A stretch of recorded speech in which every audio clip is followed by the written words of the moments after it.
Essa é a parte 1 do último episódio da série A Bolha dos Unicórnios. Nesse episódio eu vou apresentar as possíveis consequências do estouro dessa bolha, tanto para nós consumidores, quanto para os investidores que apostaram alto nessas startups de tecnologia, inclusive algumas delas com capital aberto no mercado de ações. Já a parte 2 desse episódio será produzida exclusivamente para os membros apoiadores aqui do canal. E lá eu vou compartilhar quais são as principais estratégias para a proteção de capital antes do inevitável colapso dessa bolha e principalmente para se proteger da escalada de medidas totalitárias de governos por conta da crise sanitária que estamos passando nesse momento. Para ter acesso a esse e outros vídeos exclusivos, basta clicar no botão Seja Membro logo abaixo desse vídeo. Nos episódios anteriores, vimos por que existe uma bolha no mercado de startups de tecnologia e como ela foi produzida. De forma resumida, ela foi criada graças às políticas monetárias dos bancos centrais, que emitiram sinais falsos na economia, estimulando maus investimentos. Investimentos em empresas cujos negócios são inviáveis ou estão operando no prejuízo e não há perspectiva alguma de lucro no curto ou mesmo no médio prazo. Em cada episódio, explorei a situação de 3 unicórnios: a Nubank, a Uber e o fiasco da WeWork. A playlist com todos os episódios eu vou deixar disponível no primeiro link aqui na descrição do vídeo. O estouro da bolha dos unicórnios é só um dos eventos do cataclismo econômico que está se configurando, graças ao já fragilizado sistema bancário e de títulos de dívidas do governo, por conta das expansões monetárias de bancos centrais nunca vistas na história. Eu discordo absolutamente de tudo que o Peter Schiff diz em relação ao Bitcoin, mas devo admitir que sua análise, principalmente no que diz respeito às políticas de bancos centrais, são totalmente coerentes. Inclusive, ele é um dos poucos investidores da linha de pensamento austríaca que conseguiu a atenção do mainstream desde que acertou em cheio o seu palpite sobre a crise de 2008, a crise do subprime. Só que desta vez, Peter Schiff acredita que será muito pior que 2008. Uma explosão no mercado de ações, se já não estiver acontecendo, no mercado de títulos de dívida do governo e um provável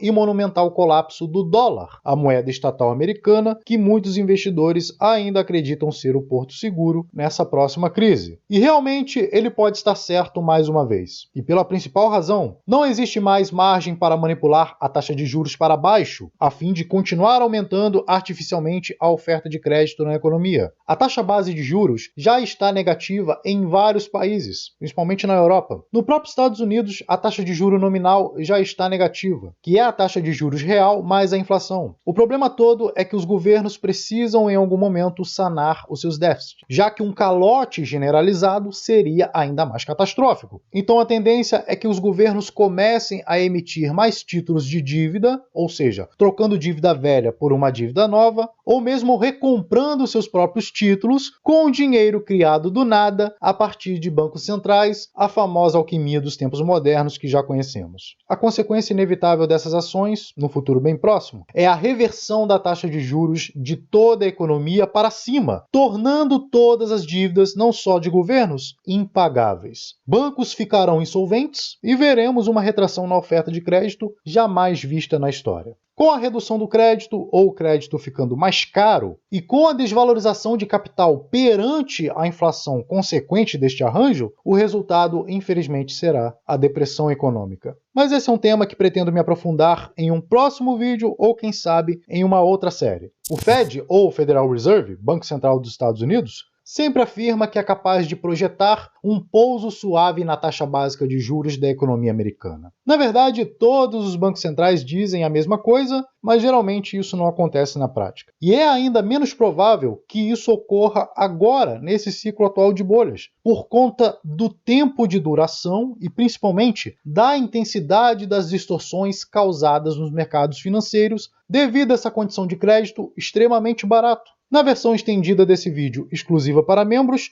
eu mostro o gráfico com o comportamento da taxa de juros americana antes das duas últimas recessões. Comportamento esse que vem se repetir agora. Isso sem falar da política de afrouxamento quantitativo, o quantitative easing, que nada mais é do que um eufemismo para impressão de dinheiro desgovernada para criar liquidez nos bancos e nos mercados de ações, como já comentei aqui no canal neste vídeo que está passando nos cards. Mas agora, quais serão as consequências desse desastre econômico para as startups de tecnologia? E, é claro, para o mercado financeiro no geral? Olha, na verdade, não é possível prever exatamente o que vai acontecer. O máximo que eu posso fazer aqui é estimar alguns dos possíveis cenários com base nos estudos sólidos da escola austríaca. O primeiro efeito que já começamos a ver é a redução dos investimentos de alto risco. Por conta da crise sanitária, o mundo parou e todas as empresas de capital aberto, prevendo um enorme impacto nas suas operações e, consequentemente, em suas receitas, adiaram ou reduziram o pagamento dos dividendos aos acionistas. Com isso, as ações deixaram de ser rentáveis aos investidores. A consequência imediata é a queda nas ações, com os investidores migrando para investimentos menos arriscados, os chamados hedge, ou investimentos conservadores, de baixo risco. E um dos investimentos do qual está tendo essa fuga de capital são os fundos de venture capital. São fundos bilionários, onde os ricos entediados, fundos de pensão e até mesmo grandes bancos aplicam o seu capital, já que o governo, ao reduzir a taxa de juros, desincentivou qualquer investimento em renda fixa, como expliquei nos episódios 2 e 3 dessa série. Com o pânico na queda do mercado de ações, os indivíduos tendem a se expor menos em renda variável e acabam deixando suas posições, vendendo sua parte nesses fundos de investimento. E é aí que começam os problemas para os unicórnios. Como vimos nos episódios anteriores, essas empresas operam no prejuízo ano após ano, em troca de expansão de mercado, aumentar sua fatia de mercado. Só que toda expansão tem um preço, e o preço são os recorrentes prejuízos dessas startups de tecnologia, prejuízos milionários que são bancados exatamente por esses fundos de investimento, por esses fundos de venture capital. O principal deles é o Vision Fund, controlado pelo conglomerado japonês SoftBank, com um investimento em no mínimo 100 startups, ou seja, o maior responsável por esse boom de unicórnios. E agora, com a recente derrocada da WeWork e o prejuízo reportado de 8 bilhões de dólares, mais o último prejuízo reportado pela Uber, a confiança dos investidores nesse fundo do SoftBank ficou ainda mais abalada. Mesmo com o resgate do governo japonês, dificilmente o SoftBank irá conseguir cobrir esse rombo, pressionando as startups para terem mais lucro, caso contrário, reduzirá a sua participação e, consequentemente, o investimento de capital. A tendência é que isso aconteça com todos os demais fundos de venture capital. Com menos dinheiro desses fundos de venture capital entrando em caixa, a única forma dessas startups bancarem suas operações deficitárias é pegando empréstimo bancário. Mas lembra que a tendência são os bancos centrais aumentarem a taxa básica de juros? Pois é, quando isso acontecer, fará com que essas startups se endividem ainda mais. Não há escapatória. O resultado mais provável será o seguinte: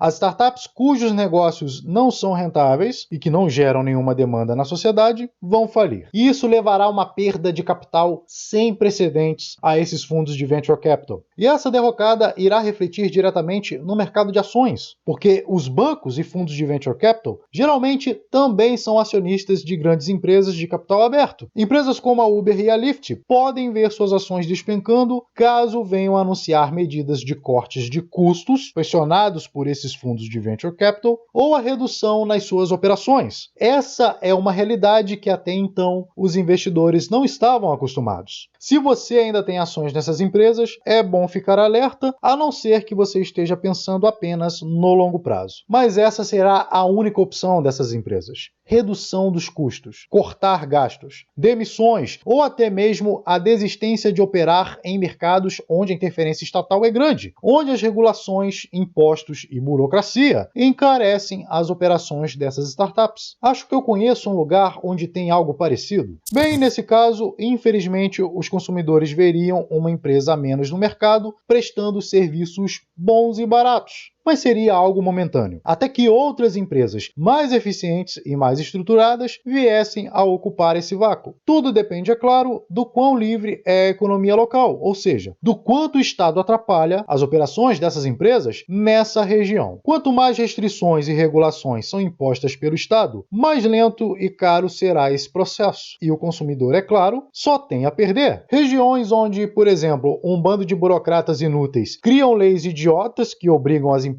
a reduzirem suas taxas, só vai prejudicar o consumidor e os trabalhadores envolvidos na entrega do serviço ou produto, já que essas empresas teriam apenas duas opções: deixar de operar nessa região ou aumentar os preços do serviço ou produto. Nesse último caso, a demanda por esses serviços e produtos vai cair, demandando menos trabalhadores. Então veja, além do Estado criar bolhas, ele ainda piora a situação com suas interferências. Mas tem uma notícia boa para algumas dessas startups. Com o isolamento forçado e muitas pessoas em casa, houve uma explosão na demanda por serviços de entrega, principalmente de comida. Se tem uma única coisa boa que esse isolamento forçado fez, foi empurrar mais pessoas para o mundo digital, onde pedir comida pelo celular, com alguns toques na tela, já é realidade para muita gente há um bom tempo. E é um movimento irreversível, ou seja, a tendência é que esses indivíduos continuem demandando por esses serviços online, depois que passar essa crise sanitária. A Uber Eats, por exemplo, uma divisão da Uber de delivery de comida, e o iFood foram um dos beneficiados com essa medida. E quando todos esses indivíduos estiverem acostumados com esses aplicativos, será um excelente momento para os aplicativos descentralizados surgirem. São aplicativos que não dependem de uma empresa, de um ente central, onde a interação é direta entre fornecedor e consumidor. Isso vai mudar totalmente a forma como interagimos, como o consumidor interage com o fornecedor, com o produtor, e ao mesmo tempo vai eliminar o estado da jogada. Sem regulações, impostos e burocracias estatais atrapalhando, veremos uma redução absurda nos preços desses serviços e produtos. Vai demorar, mas pode ter certeza, é um futuro inevitável. Na segunda parte desse episódio, vou focar nas estratégias de se proteger do impacto que o estouro dessa bolha trará à economia global e ao seu bolso, ao seu capital. Esse será um vídeo exclusivo para membros VIP ou lendário. Se você também quiser ter acesso a esses benefícios, clique no botão Seja Membro logo abaixo. Então é isso, obrigado por assistir até aqui e até a próxima.